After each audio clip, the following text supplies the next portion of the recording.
आरती पापियों को पाप से ही तारती पापियों को पाप से ही तारती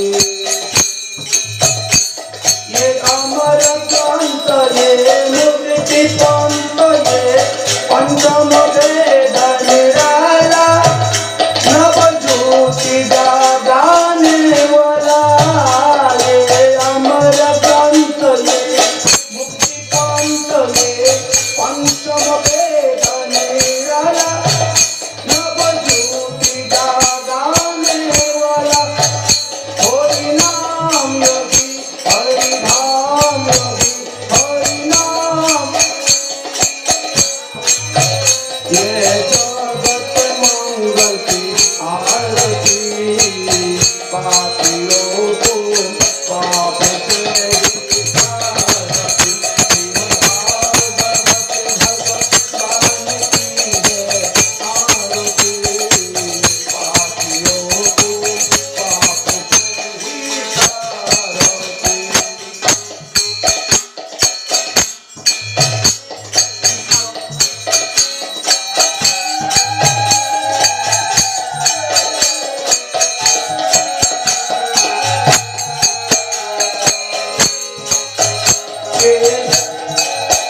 ये मधुर शत पंत शत मार्ग दिखाने वाला गिरी बनाने वाला ये मधुर शत पंत शत मार्ग दिखाने वाला गिरी बनाने वाला श्री राम योगी घनश्याम योगी श्री राम योगी घनश्याम योगी ये भगवत महिमा की आरती पापियों को पाप से ही तारती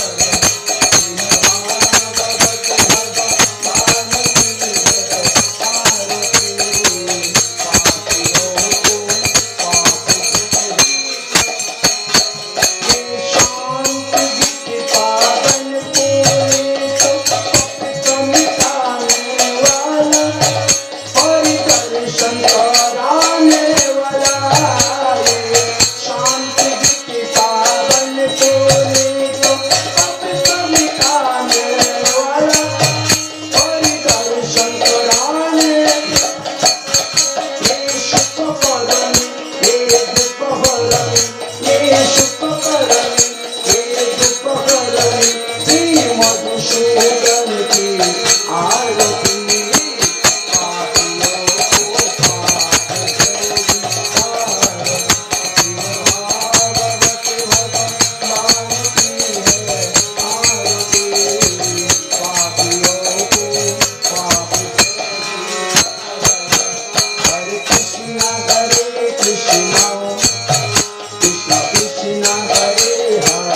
लंबनम चक्रीपादश्रीरामेण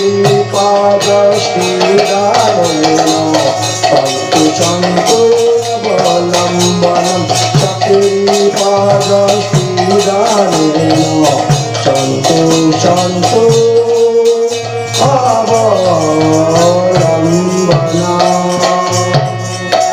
बोलो श्रीमद्भागवत महापुराण की, श्री कृष्ण द्वैपायन व्यास जीवों की, श्री शुक मुनि की, श्री सुत मुनि की, परीक्षित महाराज की, शनकादि ऋषिवृंदों की, नैमिषारण्य क्षत्रों की, उपस्थित श्रोतावृंदों की, उपस्थित मातृवृंदों की, आज के आनंद की। जय जय श्री राधेश, जय जय श्री राधेश, जय जय श्री राधेश। निताई गौर हरि हरि ओ। आसन्न मृत्युग्रस्त महाराज परीक्षितेर सभाते गिये सुखदेव गोस्वामी पाद যেভাবে ভাগবত সপ্তাহ জ্ঞান যজ্ঞের অনুষ্ঠান করেছিলেন, আজ তাহার দ্বিতীয় দিবস। গতকালকে আমরা ভগবানের বরাহ অবতার পৃথিবী উদ্ধার পর্যন্ত আস্বাদন করেছি, আজ তাহার পরবর্তী বিষয় আস্বাদন করব। ব্রহ্মা ভগবানের কৃপাতে এই পৃথিবীকে তিনি পেলেন, পাওয়ার পরে তিনি রিং শ্রীং ক্লিং বসুন্ধরায় স্বাহা এই মন্ত্রে পৃথিবীকে প্রণাম করলেন, পূজা করলেন। এটা হলো পৃথিবী দেবীর বীজ মন্ত্র। যখন গৃহপ্রবেশ আদি করা হয় বা গৃহ নির্মাণ, গৃহ প্রতিষ্ঠা, মন্দির প্রতিষ্ঠা, তখন এই মন্ত্রের দ্বারাই পৃথিবী দেবীর পূজা করতে হয়। ব্রহ্মা সর্বপ্রথম এই মন্ত্রের দ্বারা পৃথিবী দেবীর পূজা করলেন, আর পূজা করার পরে তিনি পৃথিবী দেবীর কাছে চাইলেন ভূমি। হে দেবী, তুমি আমাকে ভূমি দান করো, আমি তোমার উপরে স্থাবর জঙ্গম, নদী নালা, খাল, বিল, পুকুর, সরোবর, সমুদ্র, পর্বত, পাহাড়, গ্রাম, শহর, নগর সব তৈরি করব, জনবসতির অনুকূল পরিবেশ তৈরি করব, তাই তুমি আমাকে ভূমি দান করো। পৃথিবী দেবী দান করে দিলে, তোমার যেখানে যা বানালে সুবিধা হয় তুমি সেখানেই তাই তৈরি করো। আরম্ভ হলো পৃথিবীর দেবীর উপরে কাজ শুরু হলো। এই পৃথিবী দেবীর কিন্তু অনেক নাম আছে, আমরা হয়তো এক নামেই জানি পৃথিবী, কিন্তু তার 14টি নাম আছে। এই 14টি নামের কতগুলি কারণ ছিল। এই পৃথিবীর নাম, এক নাম হয়েছে বসুধা, কেউ বা আবার তাকে বসুন্ধরাও বলে ডাকেন। যাহাতে জনসমূহের ভবন, তাহাইকে ভূমি বলা হয়। তিনি ধন রত্ন খনিজ পদার্থ দান করেন বলে তাকে বসুধা বা বসুন্ধরা বলা হয়। তিনি বিরাট পুরুষের উরুদেশ হইতে জন্মগ্রহণ করেছিলেন, এই জন্য তার আরেকটি নাম হয়েছে উর্বী। তিনি জগতের সকল পদার্থ ধারণ করেন বলে তাকে ধরা, ধরিত্রী, ধরিণী নামে ডাকা হয়ে থাকে। তিনি নানাবিধ যাগ যজ্ঞের আধার স্বরূপ বলে তিনাকে ইজ্জা শব্দের দ্বারাও ডাকা হয়। খণ্ড প্রলয়ের সময়ে তিনি ক্ষীণ হয়ে যান বলে তাকে কৌনি নামেও ডাকা হয়ে থাকে। একদা তিনি কশ্যপ মুনির কন্যা রূপে জন্মগ্রহণ করেছিলেন বলে তিনাকে কাশ্যপী নামে ডাকা হয়। তিনি নিশ্চল ভাবে অবস্থান করেন বলে তাকে অচলা বলা হয়। তিনি মহাপ্রলয়ে ক্ষয়প্রাপ্ত হন বলে তাকে ক্ষিতি বলা হয়। তিনি বিশ্ব ভরণ করেন বলে তাকে বিশ্বাম্ভরা বলা হয়। আর তিনি অসংখ্য রূপ গুণ আছে বলে তাকে অনন্ত নামে ডাকা হয়। তিনি একবার পিতু মহারাজের দ্বারা দুহিত হয়েছিলেন বলে তিনাকে পৃথিবী বলে আমরা ডাকি। পৃথিবী শব্দ ডাকার এই তার ছিল অর্থ। তিনি মধু কৈটবের মেদ হইতে পুষ্টি বৃদ্ধি হয়েছিলেন, বৃদ্ধি প্রাপ্ত হয়েছিলেন বলে তাকে আমরা মেদিনীয় বলিয়া থাকি। ঠিক তেমনি ভাবে ভগবান বিষ্ণু তিনাকে বিবাহ করেছেন বলে তাকে আমরা বিষ্ণু পত্নী বলে থাকি। তো এইভাবে পৃথিবীর অনেক অনেক নাম আছে। ভগবান পৃথিবী দেবীকে জলের উপর স্তম্ভন করে জলকে উপরে রেখে দিয়ে তিনি চলে গেলেন। তার কিছুদিন পরে পৃথিবী দেবীর একটি পুত্র সন্তান হলো। আমরা বললাম না গতকালকে যে পৃথিবী দেবীকে ভগবান বরাহদেব বিবাহ করেছেন বিষ্ণু এবং তাকে গর্ভদান দিয়ে গেছিলেন। সেই গর্ভ থেকে যখন সন্তান জন্মগ্রহণ করলো, সেই সন্তান হয়ে গেল রাক্ষস আকৃতি। আশ্চর্য কথা। আমরা বলি যৎ বীর্য তৎফলম, যেমন গাছ তেমন ফল হয়, বীজ হয়, যেমন বীজ তেমন ফল। তো ভগবানের বীজ থেকে যার জন্ম হয়েছে সে রাক্ষস হবে কেন? ছেলের এই আকার আকৃতি প্রকৃতি দেখে পৃথিবী দেবী ভয় পেয়ে গেছেন। ভগবান বিষ্ণুকে স্মরণ করলেন, হে প্রভু, আপনার ঔরসজাত সন্তান এইরকম হলো কেন? তখন বলছে তোমার দোষ হয়েছে। আমার দোষ? হ্যাঁ, মাতৃদোষ, পিতৃদোষ, বংশদোষ, এই তিনটা দোষ পায়। এই ছেলে যখন গর্ভে ছিল তখন তুমি ওই হিরণ্যকশিপুর চিন্তা করেছিলে। হিরণ্যকশিপুর মুখটা কিরকম, দাঁতটা কিরকম, নখটা কিরকম, চোখটা কিরকম, মাথাটা কিরকম, শরীরটা কিরকম, কিভাবে আমার সঙ্গে যুদ্ধ করতেছে, কিভাবে আমাকে গালি দিচ্ছে, কিভাবে আমার সঙ্গে পরিহাস করতেছে। আরে বন্য শকুন গালি দিয়েছে না? তুমি তো আমার দন্তাগ্রে তখন ছিলে। বরাহ ভগবান তো পৃথিবীকে দন্তাগ্রে করে নিয়ে এসেছেন, আর তুমি ওই অসুরকে দেখে ভয়ে কাঁপছো, অসুরকে চিন্তা করতেছো, আর অসুরের কথা চিন্তা করতে করতে তোমার গর্ভস্থ সন্তান অসুর আকৃতি হয়ে গেছে। এই জন্য বলা হয়েছে মাতৃদোষে চরিত্রহীন। আর সন্তান পেটে থাকলেই মা সারাদিন মোবাইল টিপে, তো ছেলে তো জন্মের পরে মোবাইল ছাড়া তো খাবেই না, মোবাইল ছাড়া তো ঘুমাবে না। দোষটা কি ছেলে? মাই তো কি করবে, গর্ভবতী মা কাজকর্ম করতে হবে না, সারাদিন বসে বসে মোবাইল টিপে। তো ছেলেও জন্মের পরে মোবাইল ছাড়া কোনো গতি নেই। খাইতেও মোবাইল, শুইতেও মোবাইল, হাঁটতেও মোবাইল, চড়তেও মোবাইল, বাস মোবাইল চাই।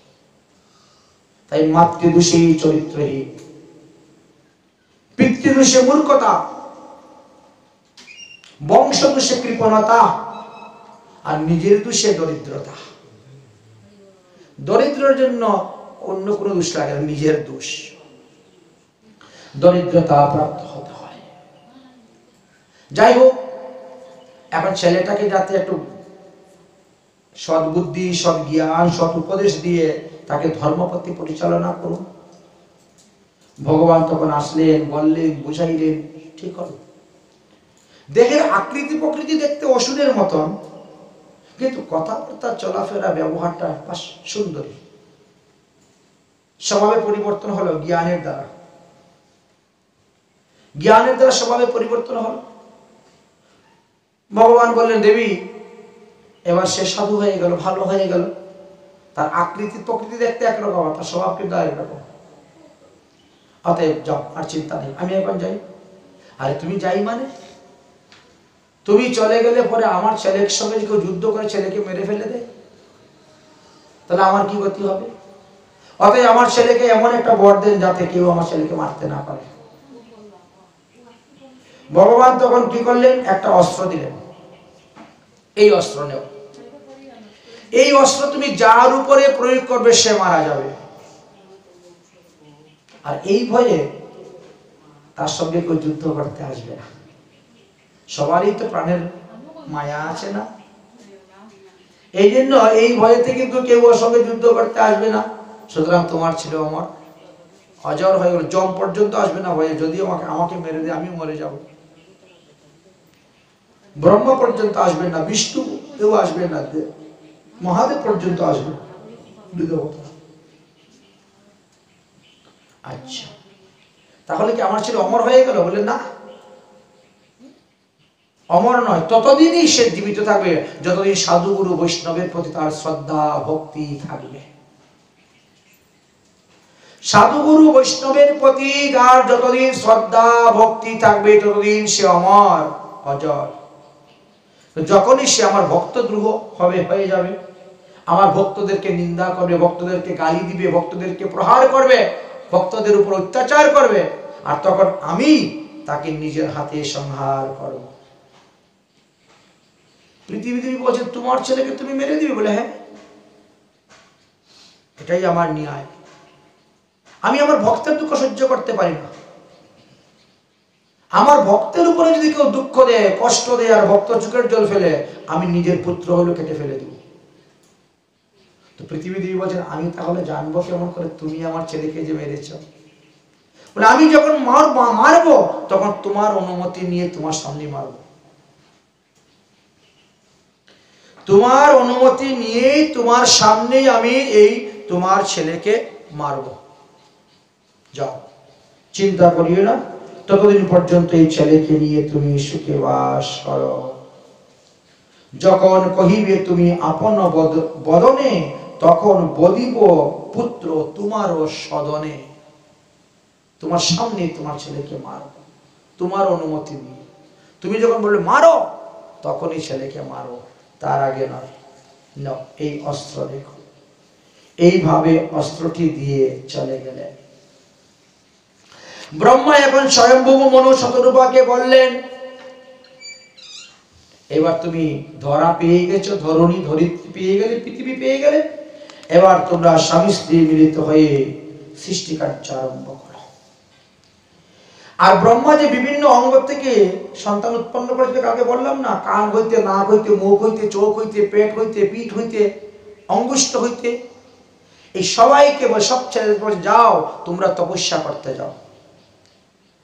তোমরা তপস্যা করার পরে এসে বিবাহ করবে।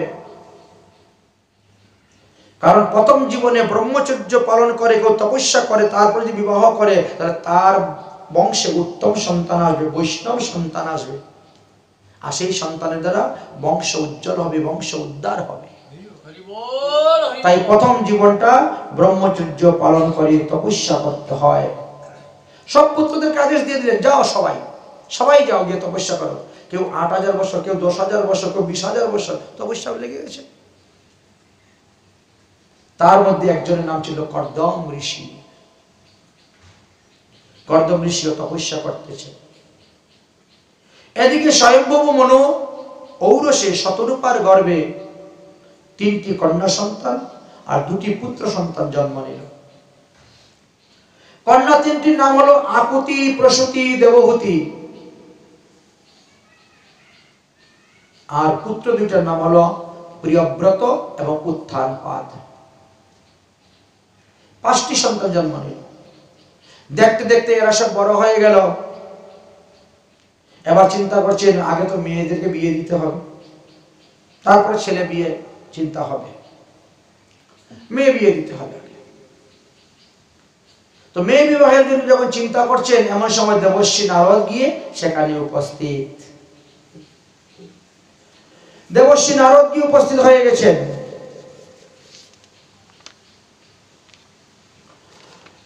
উপস্থিত হওয়ার পরে দেবর্ষী নারদকে পাদ্যার্ঘ দিয়েছেন, দিয়ে বসিয়েছেন। দেবর্ষী নারদ এখন আরম্ভ করেছেন হরিকথা। হরিকথা বলতে বলতে বলতে বলতে ওই প্রসঙ্গ নিয়ে আলোচনা করতে গিয়ে বলছেন যে কর্দম ঋষি উত্তম পত্নী লাভ করার জন্য ১০,০০০ বৎসর ধরে তপস্যা করে যাচ্ছেন। কর্দম ঋষির স্বভাব, চরিত্র, আচার ব্যবহার, কথাবার্তা, সমস্ত গুণ আলোচনা করতেছেন। যত রকমের গুণ আছে সমস্ত গুণের কথা বর্ণন করতেছেন। আর এই গুণের কথা যখন বর্ণন করতেছেন, ঘরের থেকে তো ওরা শুনতে পাচ্ছে গুণের কথাগুলা। আর শুনতে পেয়ে তখন দেবহূতি মনে মনে চিন্তা করলো তাহলে আমি কর্দম ঋষিকে বিবাহ করব। এমন গুণবান ঋষিকে যদি বিবাহ না করা যায় তাহলে কাকে বিয়ে করব? মেয়ের মনের হাবভাব গুলা মাতা পিতা বুঝে নিলেন। দেবর্ষি নারদ চলে যাওয়ার পর স্বয়ংভূ মনু শতরূপা বলছেন, দেবহূতি চলো তোমাকে নিয়ে আমরা তীর্থ ভ্রমণে বেরোবো। তীর্থ ভ্রমণে বেরিয়ে গেছেন। উদ্দেশ্য হলো কর্দম ঋষি কোথায় বসে তপস্যা করেন সেটা খুঁজে বের করে তিনার কাছে গিয়ে কন্যা সম্পাদন করবেন। এদিকে কর্দম ঋষির 10,000 বছর পূর্ণ হয়ে গেছে তপস্যা, আর তিনার তপস্যায় সন্তুষ্ট হয়ে ভগবান শ্রীকৃষ্ণ এসে উপস্থিত। কর্দম ঋষি, কেন তুমি তপস্যা করতেছো? বলো তুমি কি চাও? তুমি যা চাইবে আমি তোমাকে তাই প্রদান করব। কর্দম ঋষি তপস্যা থেকে উঠে ভগবানকে প্রণাম করছে। প্রণাম করে বলছেন, ভগবান সাকাম উপাসনা নিত্যান্ত হেয় সর্বশাস্ত্রে বর্ণন করে গেছেন, তথাপিও আমি সাকাম উপাসক, সাকাম উপাসনা করতে এসেছি কামনা বাসনা পূর্তির জন্য। তো বলো তোমার কি কামনা, কি বাসনা? আমার পিতা আমাকে আদেশ করেছেন বিবাহ করার জন্য। আমি পিতৃবাক্য তো অমান্য করতে পারি না, তাই বিবাহ করব, পিতার আদেশ অনুসারে বিবাহ করব। কিন্তু বিবাহ যে করব আমি, সেই কন্যা যেন আমাকে ভজন পথে আরো অগ্রসর করে দেয়।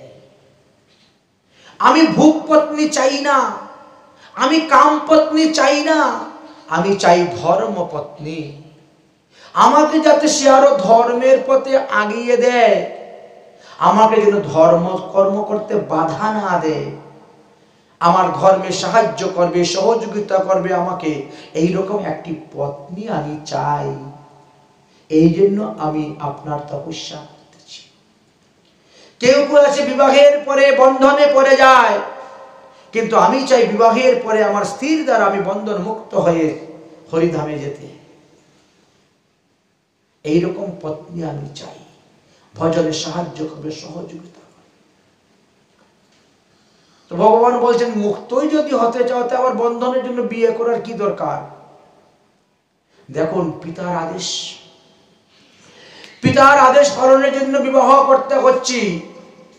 আমরা শুনেছি রাজারা যেমন তাদের শিবিরে থেকে, দুর্গত থেকে যুদ্ধ করে জয়লাভ করে, ঠিক তেমনি ভাবে এই পুরুষের দুর্গ হলো এই নারী দেহ। এই দুর্গতে থেকে, এই শিবিরের মধ্যে বাস করে সে তার 5টি জ্ঞানেন্দ্রিয়, 5টি কর্মেন্দ্রিয়কে জয়লাভ করতে পারে, 10 দিক জয়লাভ করতে পারে। আর তারপরে তিনি হরিভজন যখন করবেন তখন হরিভজনের মধ্যে। এই জন্য আমি সাকাম উপাসক, আমি বিবাহ করতে চাই। এমন কোন কন্যা আছে যাকে বিবাহ করলে পরে আমি বন্ধনে জড়াবো না? ভগবান বললেন যে আগামী পরশু দিন তোমার আশ্রমে এসে উপস্থিত হবেন স্বয়ংভূ মনু এবং শতরূপা, তাদের প্রথম কন্যা দেবহূতিকে নিয়ে তোমার কাছে বিবাহ দিবেন। দেবর্ষি নারদের নিকট থেকে তোমার কথা শোনার পরে তাদের এটা সিদ্ধান্ত হয়েছে তুমি ওই দেবহূতিকে বিবাহ করো। দেবহূতিকে বিবাহ করলে তুমি কখনো বন্ধনে লিপ্ত হবে না। এই কন্যা তোমাকে হরিভজনে সাহায্য করবে। আর তোমার তপস্যাতে সন্তুষ্ট হয়ে আমি তোমার পুত্র রূপে এসে জন্মগ্রহণ করব। তপস্যার ফল বৃথা যায় না। সে তো চায় নাই, কিন্তু ভগবান বলছেন আমি পৃথিবীতে সাংখ্য শাস্ত্র প্রচার করবার জন্য তোমার ঔরসকে আশ্রয় করিয়া তোমার স্ত্রী দেবহূতির গর্ভেতে আমি জন্মগ্রহণ করব তোমার পুত্র রূপে। আমার নাম রাখবে তুমি কপিল ভগবান। এই কথা বলি ভগবান অন্তর্ধান হয়ে গেলেন। ভগবান চলে যাওয়ার পর কর্দম ঋষি বসে আছেন, অপেক্ষা করতেছেন। দেখতে দেখতে 3 দিন হয়ে গেছে। স্বয়ংভূ মনু শতরূপা এইভাবে বিকাল 4টা 4:30টার সময় এসে উপস্থিত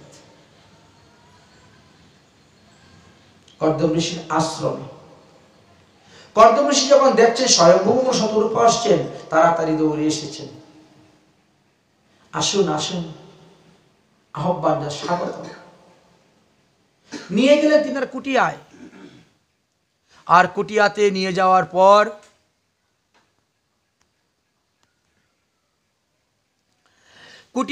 যাওয়ার পর তিনজনকে বসার জন্য 3টা আসন দিয়েছেন। স্বয়ম্ভব মনু একটি আসনে বসেছেন, আর দেবহূতি আরেকটি আসনের মধ্যে বসেছেন। শতরূপা একটি আসনে বসেছেন। দেবহূতি এখনো আসনে বসেন নাই, তিনি দাঁড়িয়ে আছেন। কর্দম ঋষি বলছেন, হে রাজপুত্রী, হে রাজকুমারী, আসন গ্রহণ করুন। কিন্তু দেবহূতির মনের মধ্যে একটি ধর্ম বাধা দিচ্ছে। সেই ধর্মটা কি? স্ত্রী ধর্ম, নারী ধর্ম, যেটা আজকালকের নারীদের মধ্যে নেই, তখন ছিল। কি বাধা দিচ্ছে?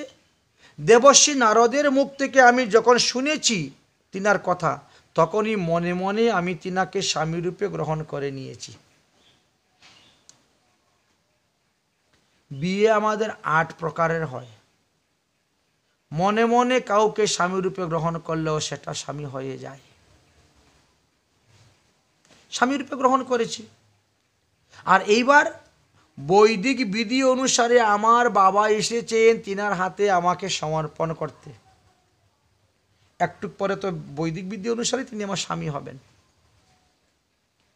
তো আমি আমার স্বামীর দেওয়া আসনের মধ্যে বসবো, এটা তো নারী ধর্ম লঙ্ঘন হচ্ছে।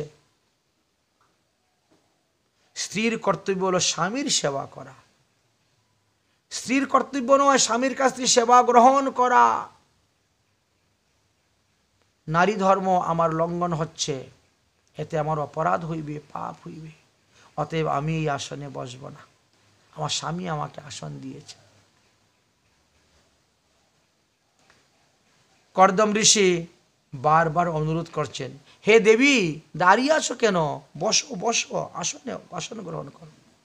মাতাও বলছেন, পিতাও বলছেন, আরে বেটি বস, কিন্তু বসছে না।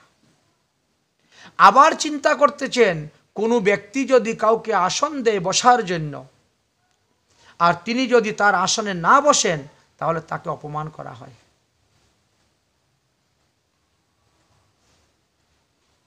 তাকে অপমান করা হয়।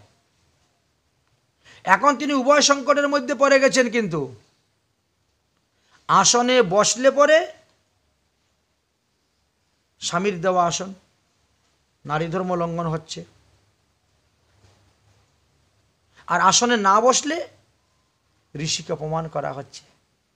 এবার কি করবেন? এবার কি করবেন? এবার তো বড় চিন্তার মধ্যে পড়ে গিয়েছেন। তবে তিনি প্রত্যুত্ত পুণ্যমতী, বুদ্ধিমতী। হঠাৎ করে তিনার মাথার মধ্যে একটা বুদ্ধি আসলো যে মহিলাদের ডাইন হাত হলো স্বামীর হাত। এই জন্য বাম হাতে সুতা বাঁধি না। যে সমস্ত মহিলাদের বিবাহ হয়ে গেছে এদের বাম হাতের মধ্যে সুতা বাঁধা হয়। যাদের বিয়ে হয় নাই এদের ডাইন হাতে সুতা বাঁধা হয়। মহিলাদের যাদের বিবাহ হয়ে গেছে তাদের ডাইন হাতটা স্বামীর হাত।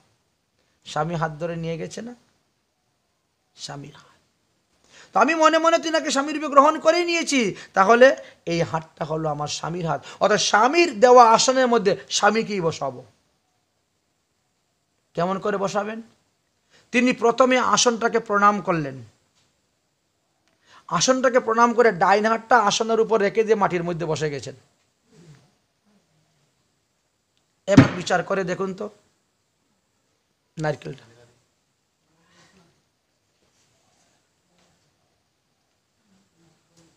আসনের ডাইন হাতটা রেখে দিয়ে বসে গেছে।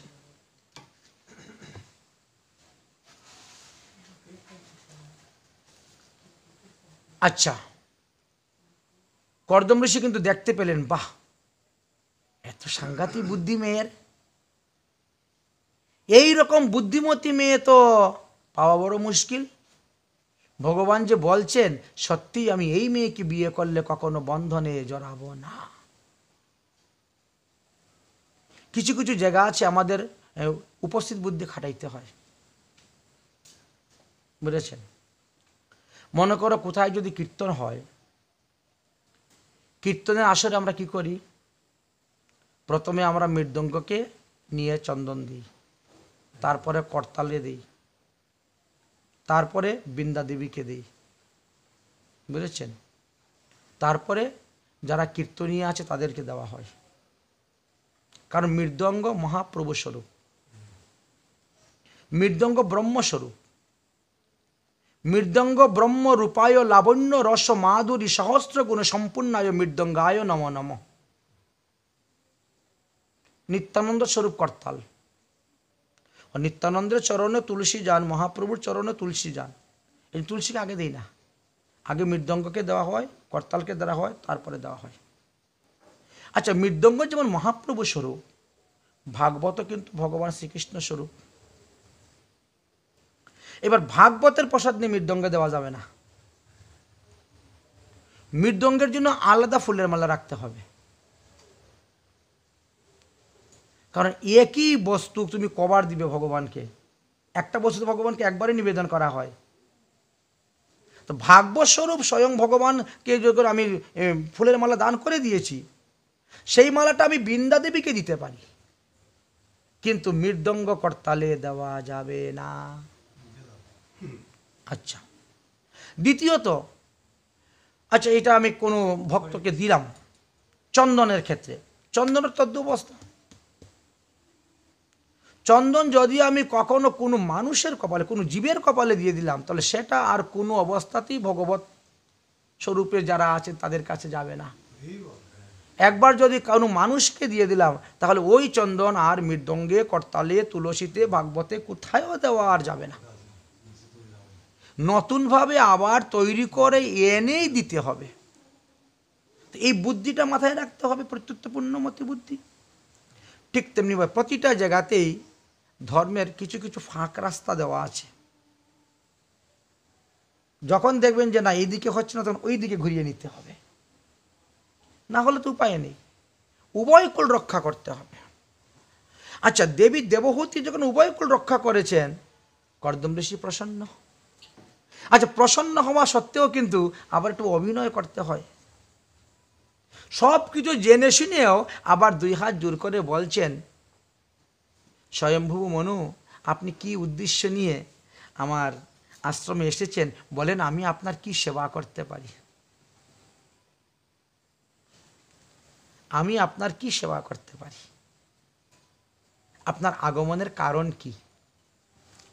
স্বয়ম্ভু মনু বললেন যে আমি দেবর্ষী নারদের মুখে শুনেছি তুমি বিবাহ করতে ইচ্ছুক, আর আমারই মেয়ে তোমাকে বিবাহ করতেও ইচ্ছুক আছে, এই জন্য আমি এনেছি, তুমি আমার মেয়ের পানি গ্রহণ করো, আমাকে কন্যাদায়গ্রস্ত থেকে মুক্ত করো।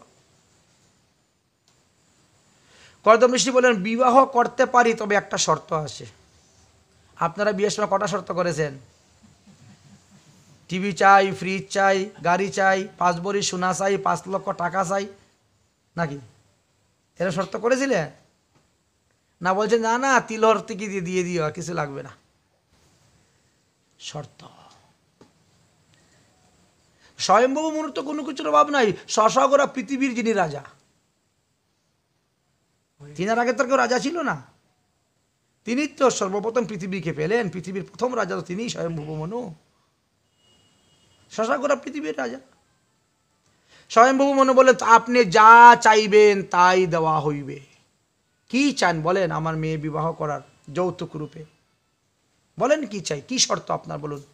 বলে, আমার শর্ত হলো, আমার ঔরসে আপনার মেয়ের গর্ভে একটা সন্তান হলে পরেই আমি আপনার মেয়েকে ত্যাগ করে গঙ্গাসাগরে হরিভজন করতে চলে যাব। সর্বনাশ! এত বড় শর্ত করতে পেরেছেন কেউ বিয়ের সময়? শর্ত এরকম? এ আবার কেমন কথা? বলে, হ্যাঁ এটাই কথা। পিতার আদেশ রক্ষা করার জন্য আমি বিয়ে করতেছি। পুং নামক নরক থেকে উদ্ধারের জন্য পুত্রের প্রয়োজন, তাই বিবাহ করতেছি। পুত্র পেতে গেলে স্ত্রীর প্রয়োজন, আর স্ত্রী পেতে গেলে বিবাহ করার প্রয়োজন। আমি সারা জীবন আপনার মেয়ের ভাত কাপড়ের দায়িত্ব নিতে পারবো না, আমি সারা জীবন আপনার মেয়ের ভজন করতে পারবো না, আমি হরি ভজন করব, হরি ভজন। যদি আমার এই শর্তে রাজি হন তাহলে আপনার মেয়ে বিয়ে দিয়ে যান, না হলে না। সোজা কথা। যে আশা নিয়ে, যে ভরসা নিয়ে আসছিলেন, কথা শুনে মুখটা শুকিয়ে গেছে একেবারে। ফুল দেখেছেন না কিরকম ভাবে ফুটে, খিলে, আর যেই পরের দিন ফুস বুঝে যায়, শেষ। সেই আশা, সেই ভরসার মধ্যে জল ঢেলে দিয়েছেন একবারে, মুখ শুকিয়ে গেছে। স্বয়ম্ভবু মনুর মুখে দিয়ে আর কথা বেরোচ্ছে না, কাঁদো কাঁদো হয়ে মেয়ের দিকে তাকাচ্ছেন, ওরে মা তোকে কার কাছে বিয়ে দিতে এনেছি রে, এই ঋষির এত বড় শর্ত, কি করব রে? দেবহূতি বলছে, বাবা আমার এইরকম জামাইরই দরকার, আমার এইরকম স্বামীরই দরকার, আর আমি জগৎ স্বামী ভগবান শ্রীকৃষ্ণের ভজন করব, এই নকল স্বামীর সেবা কেন সারা জীবন করব? তার হাত টিপে দাও, পা টিপে দাও, কাপড় ধুইয়ে দাও, রান্না করে দাও, এই নকল স্বামীর সেবা করব কেন সারা জীবন আমি? আমার এইরকমই দরকার, আমি বিবাহে রাজি, আমার এইরকম স্বামীরই দরকার, আমি সারা জীবন হরি ভজন করব, এই নকল স্বামীর সেবা করতে যাব না, আমি আসল স্বামী জগৎ স্বামী ভগবান শ্রীকৃষ্ণের সেবা করব। এখন দেখেন তো, কথায় বলে না, মিয়া বিবি রাজি তো ক্যা করেগা কাজী। এখন মেয়েও রাজি হয়ে গেছে, মা বাবার তো আর কিছু বলার নেই, তার ঠিক আছে দাও বিয়ে। গোধূলি লগ্নেতেই বিবাহ দিয়ে দিলেন। বিবাহ দিয়ে কন্যা সম্পাদন করে চলে গেলেন। 5টা, 5:30 বিয়ে হয়ে গেছে, 6টায় সন্ধ্যা। বিবাহ হওয়ার পর এইবার তিনি কুটিয়ার ভিতরে প্রবেশ করলেন। কুটিয়ার ভিতরে প্রবেশ করে দেখেন রান্নাঘরে মাকড়সার জালে ভর্তি। ঋষি খায় টায় নাকি, রান্না টান্না করে না নাকি? মাকড়সার জালে ভর্তি, চুলার ভিতরে মাকড়সার জাল, উপরে নিচে সব মাকড়সা, কিন্তু মাকড়সার জাল, পাখির বাসা, কিন্তু কোনো পাখি মাকড়সাকে ধরে খায় না, কোনো পাখি ফড়িং ধরে খায় না। মশা পোকা মাকড় যারা আছে তাদেরকেও কিন্তু কেউ কাউকে ধরে খায় না, কেউ কেউ হিংসা করে না। আশ্চর্য কথা তো। এবার কি করলেন, যে জানলাটা খুললেন, জানালা খোলার পরে দেখা যায় পিছন দিকে একটা নদী দেখা যাচ্ছে, নদী, স্রোতবাহী নদী। ওখানে বাঘ আর হরিণ একসঙ্গে খেলা করতেছে। বাঘ বৈরী ভাব পর্যন্ত নাই, শত্রু ভাব নেই। ঋষির তপস্যা, এই তপভূমি এমনই হয়েছে, পশু পাখিগণ তাদের হিংসা ভুলে গিয়েছে। তপস্যার এমনই। এবার তিনি নেমেছেন, ঝাড়ু টাড়ু দিবেন, ঘর মুছবেন। না না না না, ঘর মুছছি না, ঘর ঝাড়ু দিও না। ঝাড়ু দিতে গেলে কত পিপিলিকা পরে মারা যাবে, ঠিক আছে নাকি? মুছতে হবে না। আরে সারা ঘর গর্ত গর্ত গর্ত, ইঁদুরের গর্ত সারা ঘরে। গর্তগুলো বন্ধ করি, বলে না গর্তগুলো বন্ধ করলে প্রাণীগুলো মরবে না। কি আছে? চেয়ে দেখেন গর্তের ভিতরে সাপ আর ব্যাঙ একসঙ্গে বসে আছে, অথচ সাপে ব্যাঙ ধরে খাচ্ছে না। ইঁদুর সর্প একসঙ্গে, আশ্চর্য কথা। তো আমি কি করবো এখন? যাও নদী থেকে গিয়ে 1 কলস জল নিয়ে আসো। আমি ত্রিসন্ধ্যা সন্ধ্যা করি, সন্ধ্যা হয়ে যাচ্ছে, এবার আমি সন্ধ্যা আনি করতে বসবো, জল নিয়ে আসো। সঙ্গে সঙ্গে তিনি কলস কাকে নিয়ে গিয়েছেন নদীতে জল আনতে। জল নিয়ে এসেছেন, ঠাকুর ঘরে জল রেখে দিয়েছেন। কিছুটা জল স্বামীর হাত ধোয়ানো, পা ধোয়ানো, মুখ ধোয়ানো, কুল্লা করার ব্যবস্থা করে দিলেন। ইনিও সেইগুলা করে আহ্নিক করতে বসলেন।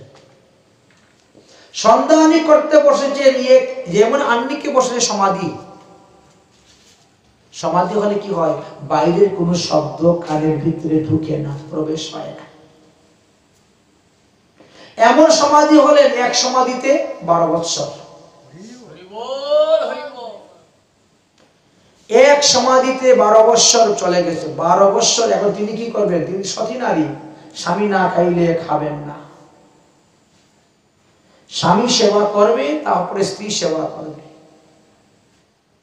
এইবার কি করা যায়? উপায় দেহ রক্ষার উপায় কি? শাস্ত্রে একটা কথা বলছে, জলপানকে কখনো আহার বলা হয় না, তাই জলপান করা যাবে। তাই তিনি প্রতিদিন শালগ্রাম শিলার সেবা করেন আর শালগ্রামের চরণামৃত পান করে করে বেঁচে গেছেন 12টি বৎসর। শালগ্রাম শিলার সেবা করে 12টি বৎসর তিনি বেঁচে রইলেন। 12 বৎসর পরে তিনি আর ধ্যান ভেঙ্গেছে। ধ্যান ভাঙ্গার পরে বলছেন, হে দেবী, তুমি কে? তুমি কার কন্যা? তুমি কার স্ত্রী? তুমি আমার কুটিয়াতে কেন? এটা সাধুদের কুটিয়া, জানো না? সাধুদের কুটিয়াতে মহিলাদের প্রবেশ নিষিদ্ধ। ইনি যে বিয়ে করে সেটা ভুলে গেছেন।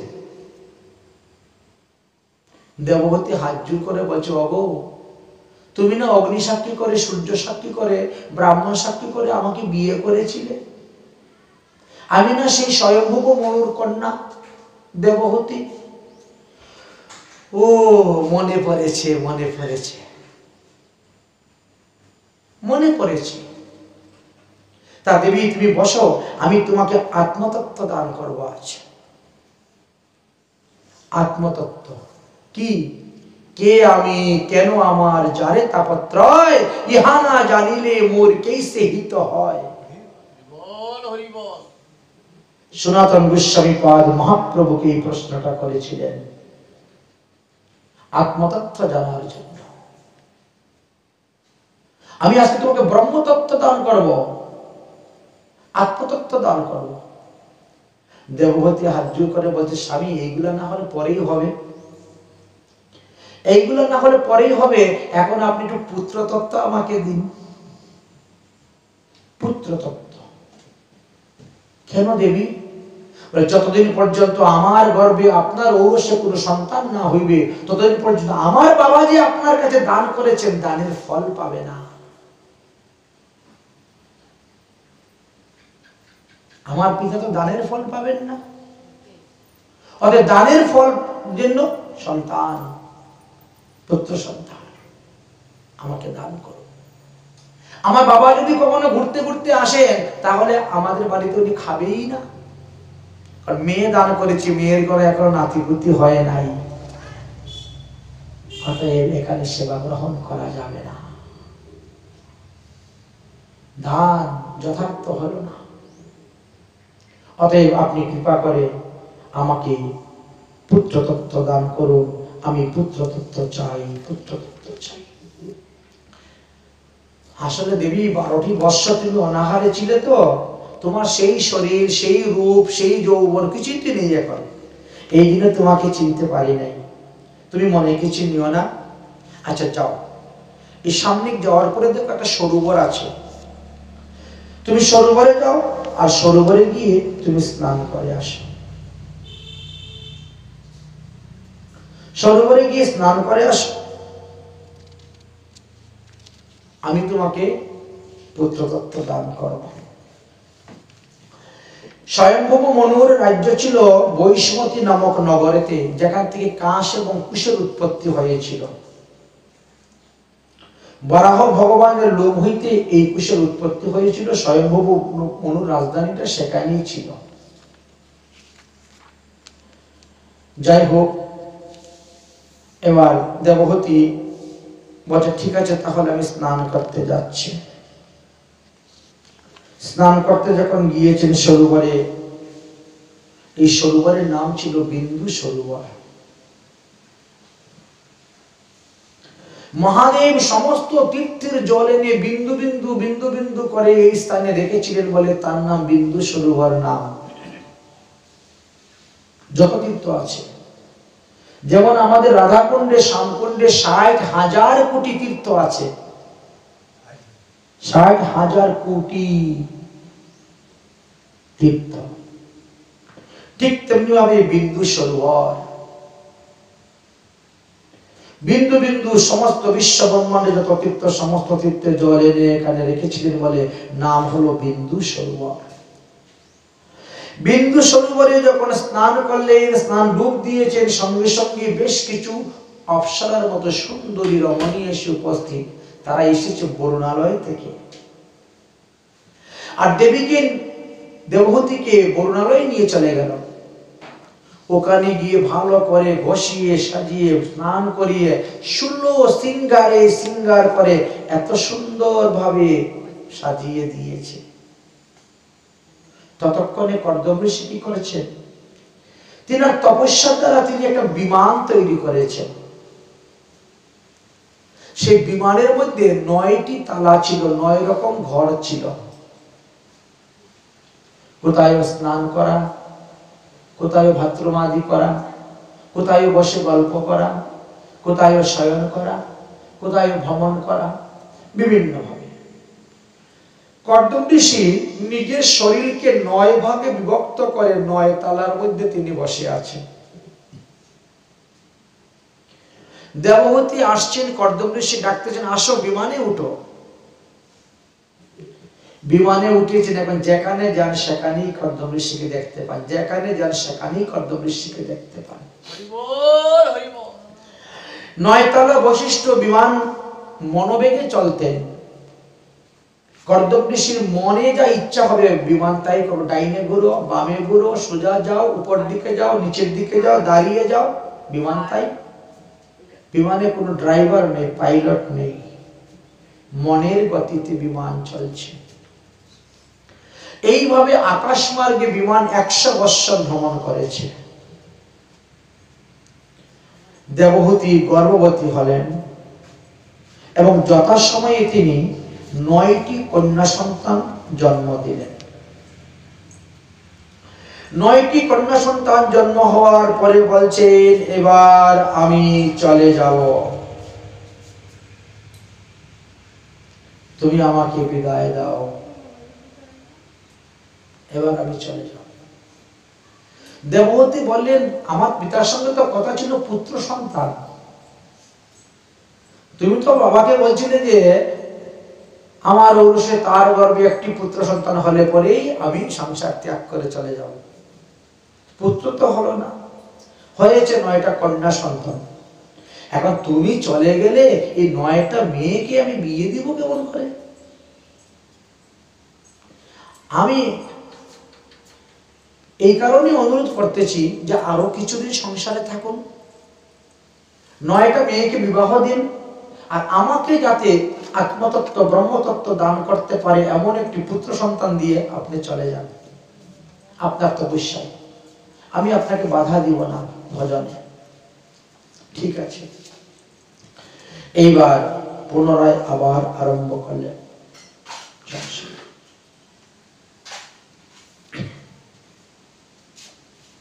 সংসার, আবার আরম্ভ করলেন।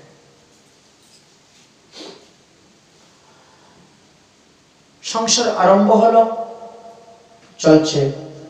এবার আবার গর্ভবতী হলেন, আর সেই গর্ভতে একটি পুত্র সন্তান জন্মগ্রহণ করল। পুত্রের নাম রাখলেন কপিল দেব। বলো কপিল ভগবান কি